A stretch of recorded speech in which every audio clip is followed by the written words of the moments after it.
True. Last year Sankranti నుంచి ఈ సంక్రాంతి కూడా కంటిన్యూస్ మంచి cinema. 2025 super duper hit. And starting 26 అసలు సిక్సర్తో స్టార్ట్ అయింది.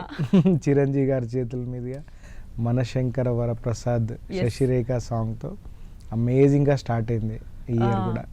శశిరేఖ ఆ సాంగ్ చూసేసరికి ముందు ఒక అభిప్రాయం ఉండేది, దెన్ చూసిన తర్వాత అసలు మొత్తం స్మాష్ అవుట్ అయిపోయింది అందరికి. అసలు మీరు చూస్తుంటారు కదా ముందు వచ్చినప్పుడు ఎలాంటి మీమ్స్ వచ్చాయో, దెన్ దాని తర్వాత రెస్పాన్స్ అసలు చాలా బాగుండింది అసలు.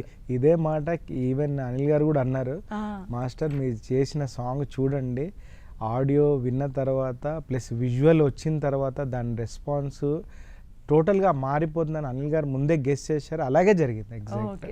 But very happy final output, people appreciating, response అన్నీ. అండ్ ఫస్ట్ ఆఫ్ ఆల్ మీ గురించి చెప్పండి, అసలు ఎక్కడి నుంచి సంక్రాంతితో మీకున్న స్పెషల్ అనుబంధం ఏంటి? అసలు మెయిన్ అనుబంధం వచ్చేసి మన అనిల్ గారికి స్టార్ట్ అయింది.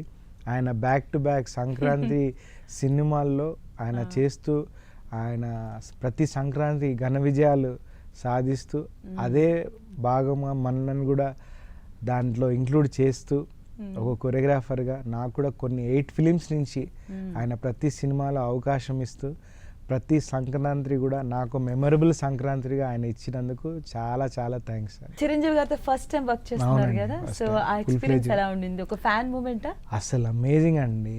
అసలు కల్లో కూడా ఊహించలేదు చిరంజీవి గారికి కొరియోగ్రఫీ చేస్తామా అనే డౌట్ పక్కన పెడితే, ఇంకా ఆయన రీచ్ అవ్వాలంటే చాలా కష్టంలే, ఎందుకంటే మెగాస్టార్ గారు ఇంకా వేరే రేంజ్ ఆయనది.